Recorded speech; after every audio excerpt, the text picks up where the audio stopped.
kebaikan-Mu Tuhan. Terima kasih buat kebaikan-Mu Tuhan.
Bersyukur, kami sangat berterima kasih karena kasih dan kemurahan Tuhan saja kami boleh ada sampai saat ini.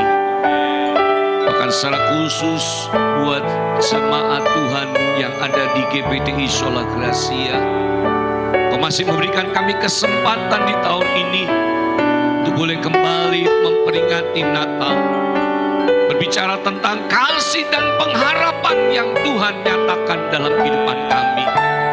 Dan biarlah melalui ibadah dan perayaan Natal pada saat malam hari ini, kami boleh merasakan lawatan dan jamahan Tuhan. Kami sudah dibawa dalam hadirat Tuhan melalui pujian dan penyembahan.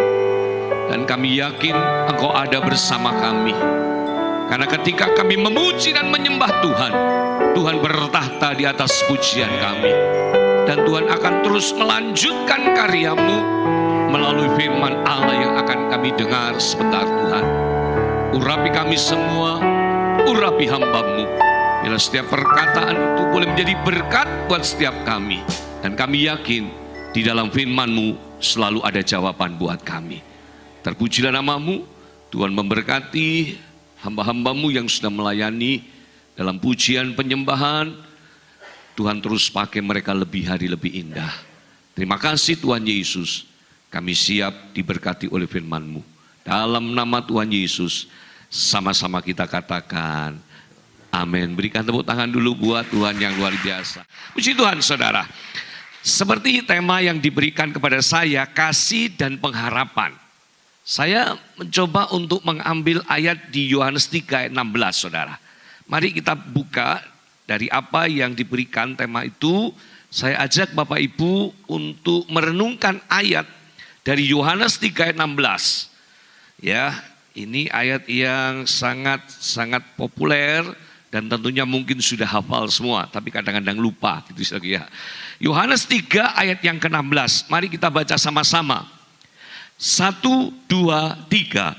Karena begitu besar kasih Allah akan dunia ini, sehingga ia telah mengaruniakan anaknya yang tunggal, supaya setiap orang yang percaya kepadanya tidak binasa, melainkan beroleh hidup yang kekal. Ketika tema itu diberikan kepada saya, Tuhan, ayat apa yang harus saya bawakan? Tuhan taruh di hati saya ini. Nah, saudaraku, saya dapatkan di sini dari ayat Mas ini, dikatakan dengan jelas dari ayat itu, karena begitu besar kasih Allah akan dunia ini. Jadi besarnya kasih Allah enggak ada yang bisa ukur. Besarnya kasih Allah itu tidak terbatas, tak terukur. Bisa katakan amin, saudara? Dan karena kasih yang besar itu akan siapa? Akan dunia ini. Dunia yang dilingkupi, dikuasai oleh kegelapan karena apa? Karena dosa. Jadi kasih, ya, saya garis bawahi kata kasih itu bicara tentang Kristus datang ke dunia. Untuk apa? Menebus dosa manusia. Saudara, ini persoalan yang tidak bisa diselesaikan oleh siapapun dan dengan cara apapun, kecuali hanya melalui pengorbanan Kristus di atas kayu salib. Allah lah yang berinisiatif untuk datang. Itu loh kasih, saudara. Kasih Allah yang besar, yang tak terbatas. Ya, di dalam salah satu suratnya Paulus katakan betapa dalamnya, tingginya, lebarnya, luasnya kasih Allah itu. Ya, kemudian kita lihat yang kedua, saudara, selain kasih, kalau bicara pengharapan, di mana pengharapannya itu? Pengharapan di sini, saudara, karena manusia sudah jatuh di dalam dosa, manusia berharap apa? Ada keselamatan. Itu juga yang ditunggu dinanti-nanti oleh bangsa Israel, oleh setiap manusia. Pengharapannya di mana, saudara? Keselamatan dengan satu tujuan, supaya apa? Aku manusia yang berdosa tidak binasa, melainkan beroleh hidup yang kekal. Berapa banyak kau yang percaya pengharapan ini sudah digenapi? Katakan amin. Ini sudah digenapi. Kasih dan pengharapan ini sudah Tuhan nyatakan. Supaya yang percaya tidak binasa. Karena apa? Karena dosa. Roma 6 ayat 23. Upah dosa itu maut. Tapi kasih karunia Allah adalah hidup yang kekal. Amin, saudara. Ya, nah, saudara, kita tahu ya, dari akibat dosa itulah yang membuat manusia hidup di dalam kegelapan. Identik dengan apa? Ketakutan. Saudara, kalau lihat kembali baca di dalam kitab Kejadian, bagaimana ketika manusia itu jatuh dalam dosa, apa yang terjadi, saudara? Apa yang dilakukan oleh manusia? Langsung sembunyi, dikuasai oleh ketakutan. Jadi akibat dosa membuat manusia hidup dalam ketakutan. Jadi ketakutan ini muncul, ketakutan ini datang, ketakutan ini lahir karena apa? Akibat dari dosa. Dan hari ini ada berita sukacita. Karena kasih Allah, dosamu dan dosaku sudah diampuni. Kalaupun dalam kehidupan ini ada banyak ketakutan yang menghantui kita. Tapi mari melalui kebenaran firman Allah malam hari ini, saudara, bukan hanya kita merayakan Natal biasa saja, tapi kita mendapatkan pengharapan yang baru di dalam Tuhan. Sekalipun ada banyak hal yang mengkhawatirkan, menakutkan, kita punya kepastian kasih dan pengharapan itu sudah kita terima. Melalui Kristus yang datang ke dunia dan dia mati buat setiap kita. Artinya begini, saudara, dunia ini manusia itu butuh apa? Semua orang butuh kasih dan pengharapan. Untuk apa? mengalahkan yang namanya ketakutan. Siapa sih di sini yang tidak pernah mengalami ketakutan? Enggak ada, saudara. Setiap kita mengalami ketakutan. Dan saudara, ada pengharapan. Karena kasih Allah yang besar, kita punya pengharapan. Dalam kehidupan ini yang banyak hal-hal yang kita hadapi dan itu membuat kita takut. Tapi malam hari ini biarlah iman kita kembali dibangkitkan. Kita memiliki gairah dan semangat, jangan sampai kita hidup di dalam ketakutan. Takut dalam kehidupan kita itu hal yang wajar.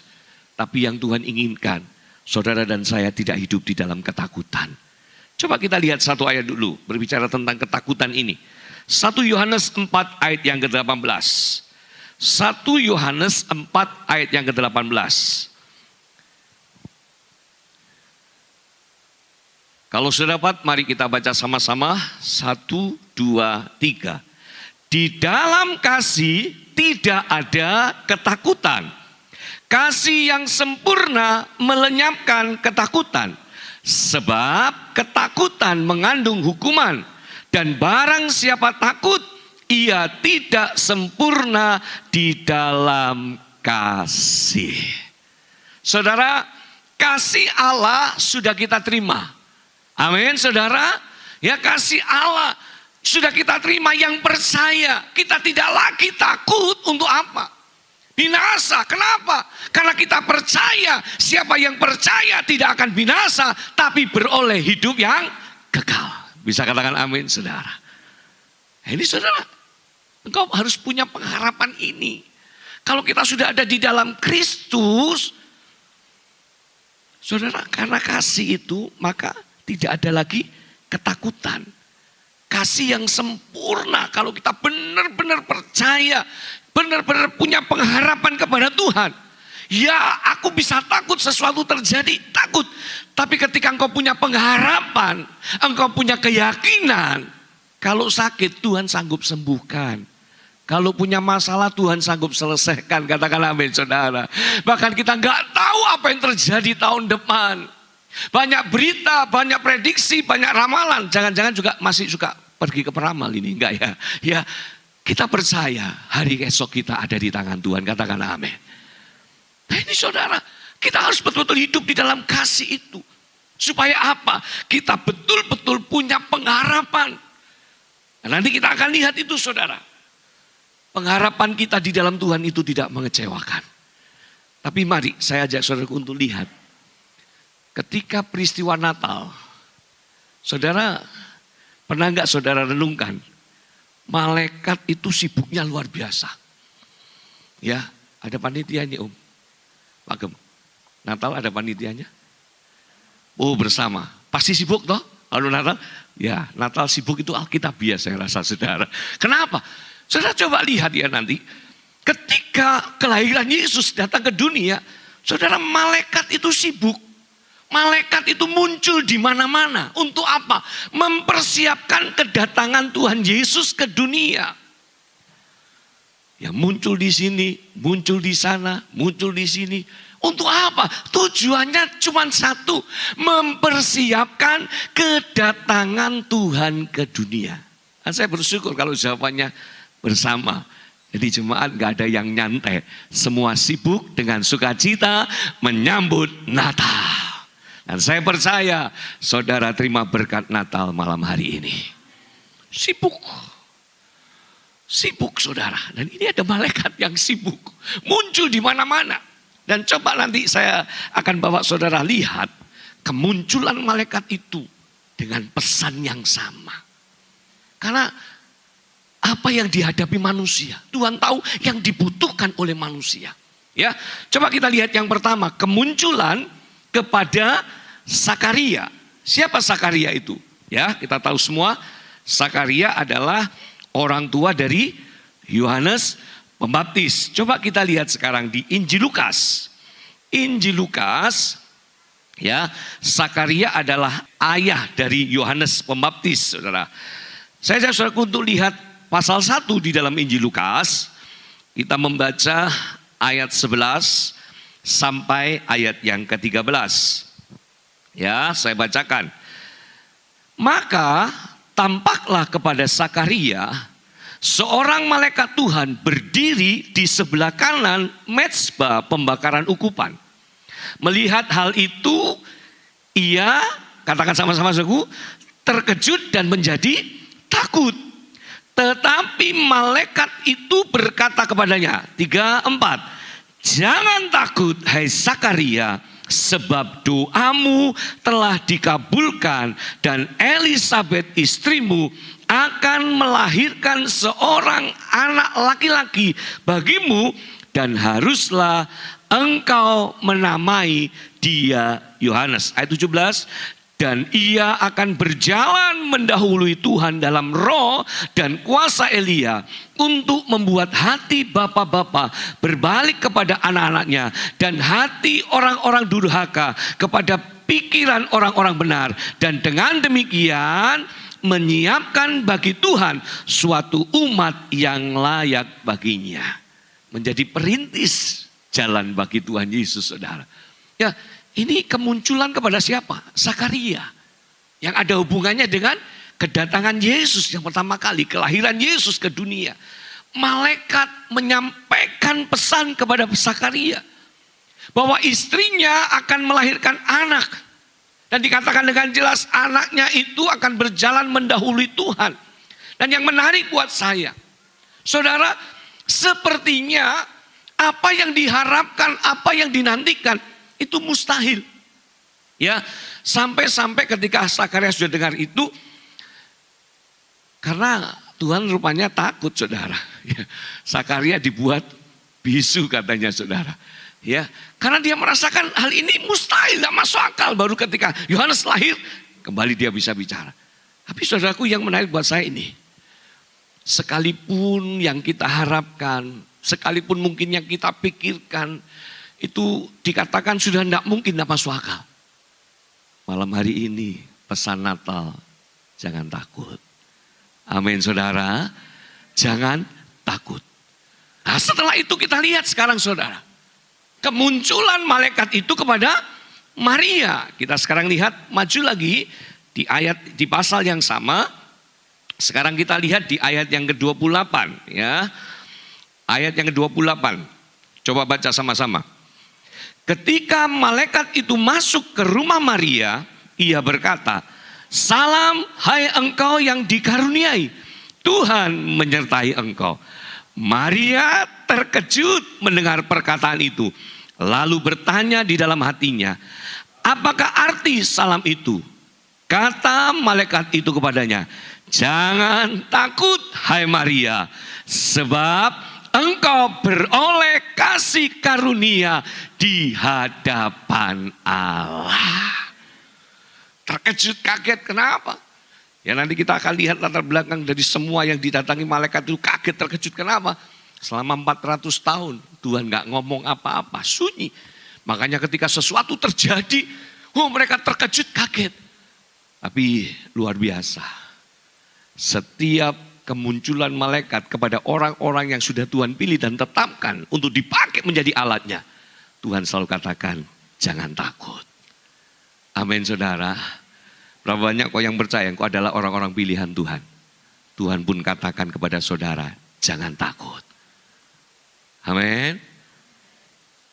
Dan kita nanti akan bahas lebih dalam lagi tentang Maria, ya. Coba kita maju lagi sekarang. Di dalam Matius 1 ayat 18. Ya, malaikat ini betul-betul sibuk rasanya.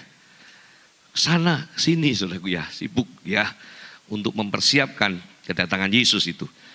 Matius 1 ayat yang 18.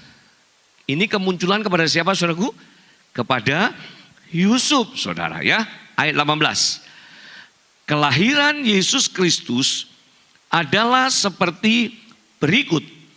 Pada waktu Maria ibunya bertunangan dengan Yusuf, ternyata ia mengandung dari Roh Kudus sebelum mereka hidup sebagai suami istri.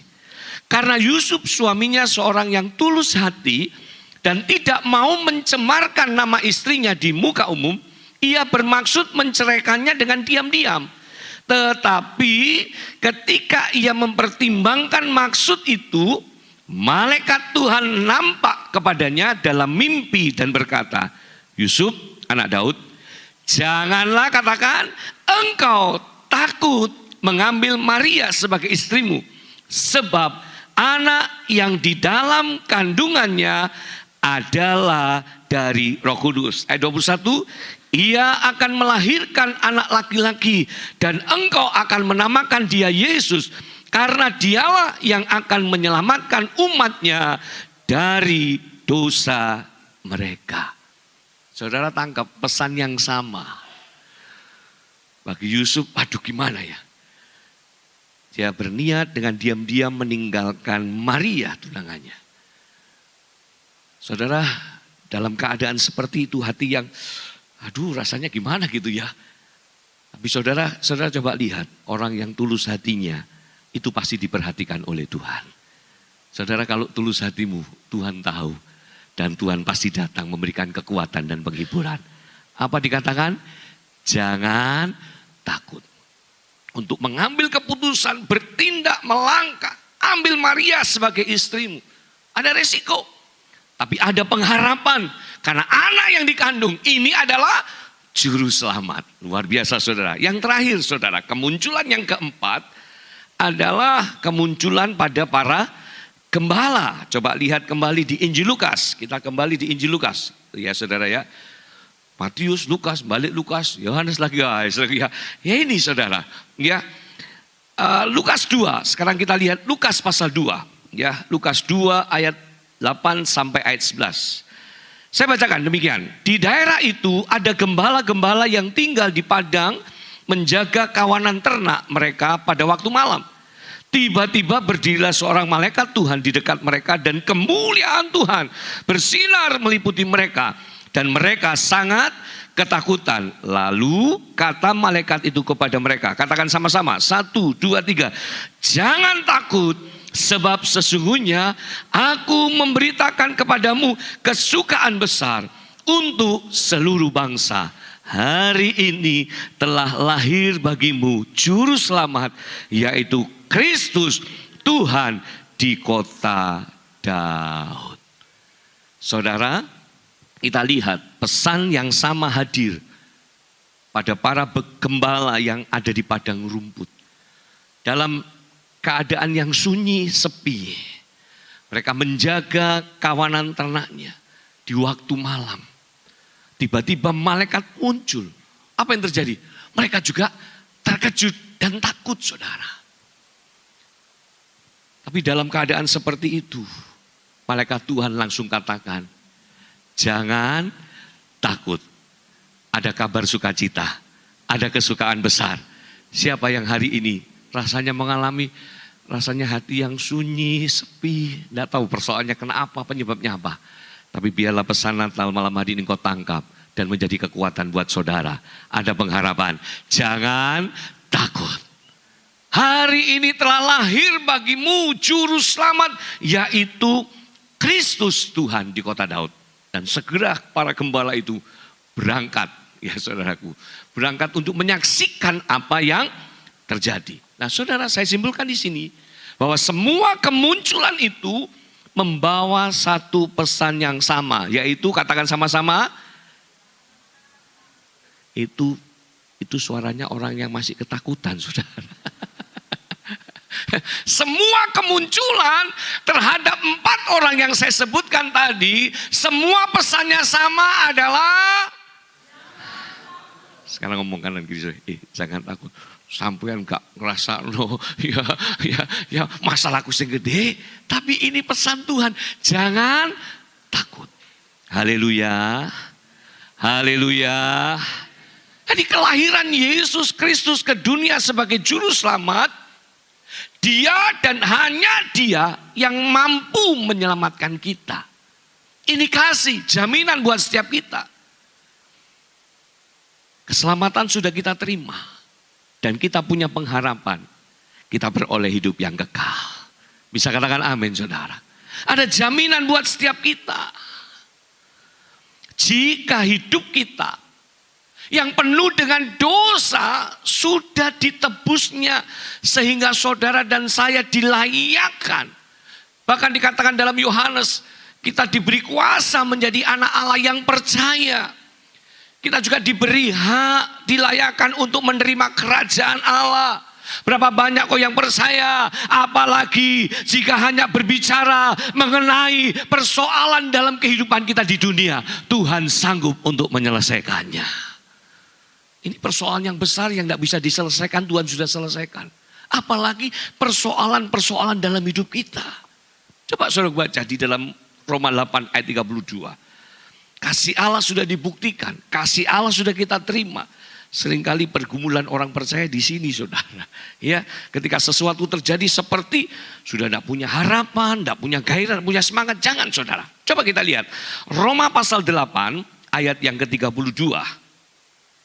Roma pasal 8 ayat yang ke-32. Yuk coba saudaraku kita baca sama-sama. Roma 8 ayat 32. 1, 2, 3. Ia yang tidak menyayangkan anaknya sendiri, tetapi yang menyerahkannya bagi kita semua, bagaimanakah mungkin ia tidak mengaruniakan segala sesuatu kepada kita bersama-sama dengan Dia? Amin saudara. Ini bukan kebetulan loh saudara. Tuhan taruh di dalam hati gembala saudara. Tema Natalnya kasih dan pengharapan. Banyak orang ya yakin, kasih Tuhan sudah aku terima, aku sudah ditebus dan diselamatkan. Tapi dalam perjalanan iman kekristenan, banyak orang kehilangan semangat gairah, kendor. Kenapa? Ini saudara, seolah-olah sesuatu yang terjadi kita sudah punya pengharapan. Hei saudara, kalau pengharapan yang besar dinantikan oleh dunia Tuhan sudah kerjakan, apalagi pengharapan-pengharapan yang ada dalam hidup saudara, Allah sanggup untuk menyelesaikan. Tepuk tangan yang lebih meriah lagi buat Tuhan saudara. Persoalan yang tidak bisa manusia selesaikan, Dia sudah selesaikan. Apalagi soal-soal kehidupan kita. Saudara, dari hal yang sudah kita bahas di atas, ayat-ayat itu menegaskan dengan tegas alasan mengapa kita harus jangan takut. Dan apa yang harus kita lakukan agar terbebas dari rasa takut. Malaikat itu datang selalu apa? Jangan takut dan memberikan alasan. Jangan takut dan memberikan alasan. Dan saya mau ajak saudara untuk angkat satu ayat ini yang seringkali dibahas di tiap Natal. Dan saudara nggak asing dengan ayat ini. Karena ayat ini singkat, gampang dihafal. Tapi seringkali nggak dihidupi. Coba baca Lukas 1 ayat 37. Baca Lukas 1 ayat 37. Hafal semua? Gak usah tampil di layar, pasti hafal. 1, 2, 3. Sebab bagi Allah tidak ada yang mustahil. Amin. Amin. Amin. Ini perkataannya siapa saudaraku? Malaikat. Setelah Maria, ini manusiawi saudara. Diberitahu kalau kamu akan mengandung dan seterusnya. Mana mungkin? Aku belum bersuami. Memang tidak mungkin. Tidak masuk akal. Gak bisa diterima logika. Sulit untuk bisa dimengerti, dipahami. Apalagi untuk dijalani. Tetapi malaikat ini mengatakan, sebab bagi Allah tidak ada yang mustahil. Nah, nanti kita akan lihat jawaban dari Maria. Kita coba bahas ini dulu saudara. Kalau saya lihat di dalam terjemahan Inggris, bahasa Inggris semua selalu memakai kata with God. Ya, di English Jubilee 2000 Bible dikatakan for with God nothing is impossible. Kalau di dalam bahasa Indonesia dikatakan singkat, sebab bagi Allah tidak ada yang mustahil. Ya, tapi di salinan Inggris, saudaraku, ada satu salinan yang lebih panjang lagi. For with God nothing is ever impossible, and no word from God shall be without power or impossible of fulfillment. Saudara, saya mau aja saudara coba kita lihat ada kata with God ini loh saudara. Kalau dalam bahasa Indonesia coba ditampilkan tadi, kan seolah ayat ini cuman mengarah kepada satu pribadi yaitu Tuhan. Sebab bagi Allah tidak ada yang mustahil. Ya, seolah-olah dialah. Tetapi saudara, kalau kita lihat dari terjemahan bahasa Inggris ada kata with God, dengan Allah. Berarti siapapun Anda, apapun keadaannya, kalau kita berjalan bersama dengan Tuhan, tidak ada yang mustahil. Amin. Tapi lek sampean melaku dewek, berjalan sendiri, resiko ditanggung penumpang katanya. Apapun kesulitan yang sedang kau hadapi, apapun masalah, sebesar apapun, sehebat apapun, kalau kau berjalan bersama Tuhan, Dia lebih hebat dari segala sesuatu. With God. Kuncinya di mana? Bersama Tuhan. Kalau kita berjalannya bersama Tuhan, kalau kita cara melayani bersama Tuhan, kalau kita bekerja bersama Tuhan, dalam hidup rumah tangga, dalam hidup suami istri, ada banyak hal yang mungkin kau hadapi. Kalau kau berjalan bersama Tuhan, tidak ada yang mustahil, saudara. Gak ada yang tidak mungkin. Dua catatan yang saya catat di sini, berjalan bersama Tuhan akan membuat kita mampu mengalami perkara-perkara besar, yang percaya katakan amin, dan memampukan kita untuk melewati badai masalah tanpa kehilangan sukacita. Amin, saudara. Kalau kita berjalan bersama Tuhan, akan membuat kita mengalami hal-hal yang mungkin mustahil bagi logika manusia. Tapi bagi kita yang berjalan bersama Tuhan, tidak ada yang mustahil. Haleluya. Amin, saudara. Amin, saudara. Saya mengajak saudara untuk lihat peristiwa yang mungkin sudah cerita yang tidak asing ya. Ketika Tuhan Yesus memerintahkan murid-muridnya untuk menyeberang lebih dahulu, di tengah-tengah mereka dihantam dengan angin, topan, ombak yang besar. Dan firman Allah katakan mereka mengalami ketakutan. Yesus berada di atas bukit. Perhatikan ini saudara. Yesus memerintah. Dan mereka mengalami masalah. Ya, kapalnya dihempas oleh ombak. Tapi coba lihat saudara, dimanapun mereka berada, kalau mereka berjalan sesuai dengan perintah Tuhan, Tuhan perhatikan. Tuhan tahu masalahnya. Tuhan tahu apa yang sedang dihadapi. Berapa banyak kau yang percaya, kalau engkau berjalan sesuai dengan apa yang Tuhan kehendaki, apapun keadaanmu saat ini, Tuhan melihat kita. Amin. Dan Tuhan itu tidak pernah terlambat. Di saat-saat genting, di saat-saat gawat, Tuhan datang tepat pada waktunya. Tapi seringkali reaksi manusia apa? Hantu. Tinggal balik kan saudara ya. Tuhan diwalik hantu saudara. Kenapa? Karena bagi mereka mustahil. Ada badai, topan, gelombang di malam yang gelap. Kok ada orang yang berjalan? Sehingga kesimpulan mereka hantu. Saudara, setiap persoalan yang kau hadapi, kalau kau berjalan bersama Tuhan, saudara jangan menuduh-nuduh iblis. Kasihan dia sudah terpuruk masih dituduh-tuduh. Seringkali ketika itu terjadi, ketika saudara berada di zona, ya di zona yang genting, saudara justru di sana Tuhan sedang memulai zona mujizat buat kita. Amin. Dan apa sih yang Yesus katakan? Hei, tenang, ini aku malam hari ini. Mungkin saat ini keadaanmu seperti murid-murid. Firman Allah datang kepada setiap kita. Tenanglah. Aku ini, jangan takut. Tepuk tangan yang meriah buat Allah yang luar biasa, saudara. Dan saudara, coba kita lihat di sini. Petrus, ini nanti yang saya mau tanya kalau ketemu di surga, saudara. Karena sama namanya. Petrus menguji, kalau engkau itu Tuhan, suruh aku apa saudaraku? Berjalan di atas air, betul? Berjalan di atas air, seperti engkau yang berjalan di atas air. Yesus menjawab apa? Yesus menjawab apa? Datanglah. Ayo, datanglah. Saudara, saya mau tanya, saat itu anginnya sudah berhenti atau belum? Masih ada gelombang atau sudah tenang? Halo? Masih ada gelombang, saudara.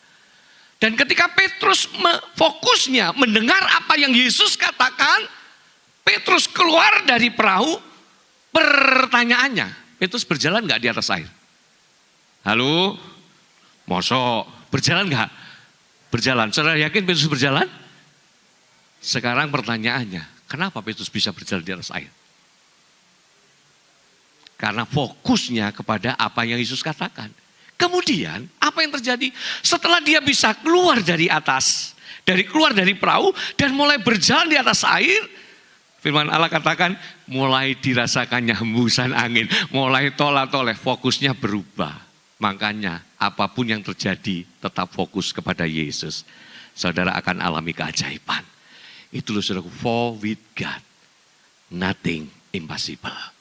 Kalau kita terus berjalan bersama Tuhan, berjalan ikuti firman, setuju dengan firman, tidak saudaraku membantah firman, ikuti apapun kata firman, sekalipun tidak masuk akal, sekalipun mustahil, maka saudara akan alami hal-hal yang luar biasa bersama dengan Tuhan. Memang dunia ini menakutkan. Dunia ini membuat banyak orang hilang pengharapan. Dan inilah yang menjadi jawaban Maria, saudara. Ya, Maria menjawab di ayat 38, coba kita kembali ke Lukas. Lukas 1 ayat 38. Lukas 1 ayat 38. Mari baca sama-sama saudaraku. Sekarang coba lihat, apa jawaban dari Maria. Yuk baca sama-sama, 1, 2, 3. Kata Maria, sesungguhnya aku ini adalah hamba Tuhan. Jadilah padaku menurut perkataanmu itu. Lalu malaikat itu meninggalkan dia. Jawaban Maria sangat menarik sekali. Ketika malaikat itu ngomong, kalau engkau berjalan dengan Tuhan, tidak ada yang mustahil. Dan dia imani, dia yakini. Dan saya berpikir begini saudara. Ketika dia ya, aku hamba Tuhan, jadilah seperti yang engkau katakan. Di saat itu, benih itu mulai ada di dalam kandungannya. Belum terlihat. Dan tentunya ada banyak pikiran. Yang tadi dia ngomong mana mungkin. Karena apa? Logikanya, wong belum bersuami kok bisa mengandung. Kan gak mungkin. Ya dari mana itu? Ya. Dan bukan hanya itu, ketika saudaraku dia katakan ya. Waduh, hukum saat itu kalau orang kedapatan berbuat zina sebelum menikah kan dirajam sampai mati. Belum lagi apa? Tonggo ngerasani. Loh, itu guru rabi, tahu rabi ya ya. Kalau orang Jawa kan dia, loh itu belum nikah, kok sudah, wah macam-macam, ada tantangan. Belum lagi orang terdekat. Apalagi yang berpikir pertama, nanti ngomong apa saya sama Yusuf? Saudaraku lihat, coba lihat. Apa yang ditakutkan Maria, Tuhan sudah bentengi. Amin. Tuhan sudah datang kepada Yusuf yang tidak kita tahu. Itu sebabnya ada banyak hal yang tidak kita tahu. Yang penting saudara responi dengan benar. Tuhan pasti bela saudara. Tuhan pasti tolong saudara. Tahun depan sudah ada berkat yang Tuhan siapkan. Berikan tepuk tangan yang meriah buat Allah kita. Yang orang ngomong nanti kamu ini, nanti pasarnya begini, begitu. Saudara, di sana sudah ada Tuhan yang menyediakan yang terbaik. Amin. Tanggung jawab kita apa? Berserah kepada Tuhan. Aku mau mengerjakan apa yang kau katakan. Ini loh saudara yang namanya berharap kepada Tuhan. Dan percayalah saudara, kalau engkau berharap kepada Tuhan, pengharapanmu tidak mengecewakan. Ini kuncinya saudara. Untuk mengalami perkara besar dalam hidup kita, yaitu berserah pada Tuhan. Berpengharapan pada Kristus. Karena pengharapan kita di dalam Kristus tidak mengecewakan. Tantangannya banyak. Resikonya ada pasti saudara. Apa yang dihadapi oleh Zakaria, Elisabeth, oleh Maria dan Yusuf. Banyak hal yang mereka hadapi. Tapi tatkala mereka berjalan, mereka tetap berharap kepada Tuhan. Satu persatu. Dari hari ke minggu, ke bulan, ke tahun, sampai kapanpun penyertaan Tuhan itu sempurna. Makanya jangan berharap kepada siapapun kecuali kepada Tuhan. Hanya Dia yang tidak pernah mengecewakan. Haleluya. Haleluya. Masih semangat? Mau lebih setia lagi dengan Tuhan? Engkau punya harapan-harapan apa dalam hidupmu? Serahkan pada Tuhan dan berjalanlah seperti apa yang Tuhan mau. Terpujilah Tuhan, selamat Natal 2023 dan selamat menyongsong tahun 2024.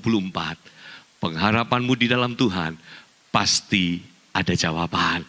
Pasti ada kemenangan, pasti ada kelegaan. Haleluya. Tuhan Yesus memberkati kita.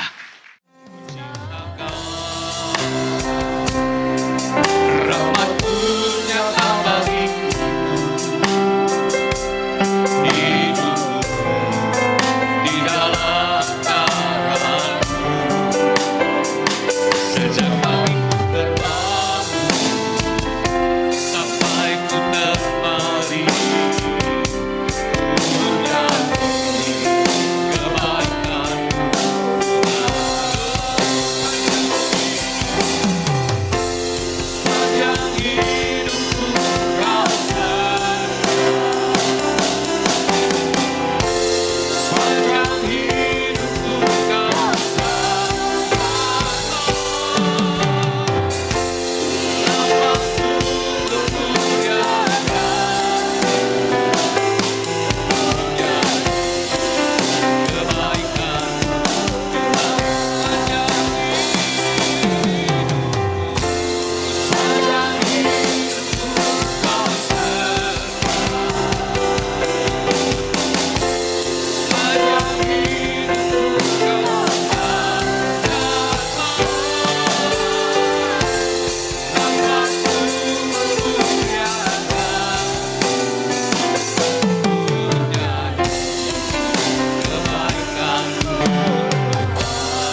bersyukur mengakhiri ibadah Natal pada hari ini. Tuhan sudah sertai, Tuhan sudah pimpin, dan Tuhan sudah berkati kami semua. Kami percaya tidak ada satupun yang dilewatkan oleh Tuhan. Semua dilawat, dijamah, dan diberkati Tuhan. Kami sudah tangkap pesan Natal. Kasih dan pengharapan Tuhan sudah menyatakan, sehingga kami tidak hidup lagi dalam ketakutan. Karena Allah yang menyertai kami adalah Allah yang hidup, Allah yang besar, Allah yang sanggup melakukan segala perkara. Terima kasih Tuhan buat ibadah ini. Kami semua boleh diberkati Tuhan. Demikian juga buat hamba-hamba-Mu yang sudah ambil bagian dalam pelayanan, dan juga seluruh jemaat yang sudah hadir pada malam hari ini. Semua diberkati Tuhan. Terus melangkah berjalan bersama dengan Tuhan di tahun yang baru, tahun kemenangan, tahun kelimpahan, tahun keajaiban. Tuhan nyatakan dalam kehidupan kami. Demikian juga untuk pekerjaan Tuhan di tempat ini. Tuhan terus berkati kedua hamba-Mu, suami istri juga anaknya, dalam pengembalaan yang Tuhan percayakan. Bapak Pendeta Hermawan dan keluarga, hikmat dan urapan Allah terus menyertai, mempersiapkan jemaat Tuhan untuk menyongsong kedatangan Tuhan yang kedua kali. Dan kami yakin Tuhan akan terus berkati pekerjaan ini. Tuhan akan terus tambahkan jiwa-jiwa, akan memenuhi tempat ini. Bahkan Tuhan akan terus memperluas pekerjaan-Mu yang ada di tempat ini. Tuhan tahu setiap kebutuhan dan keperluan untuk pekerjaan Tuhan di tempat ini. Kami yakin Tuhan selalu campur tangan dan Tuhan selalu mengadakan. Terpujilah nama-Mu Tuhan. Kami akan akhiri ibadah ini dengan hati penucapan syukur. Dan kami menyerahkan seluruh jemaat Tuhan yang akan kembali ke tempat masing-masing. Tuhan pun sertai setiap langkah perjalanan mereka. Dan sebelum umat-Mu pulang, kami minta ya Tuhan, limpahkan dan curahkan berkat turun atas mereka. Angkat kedua tangan-Mu dengan iman, seperti yang Kau imani. Jadilah dalam hidup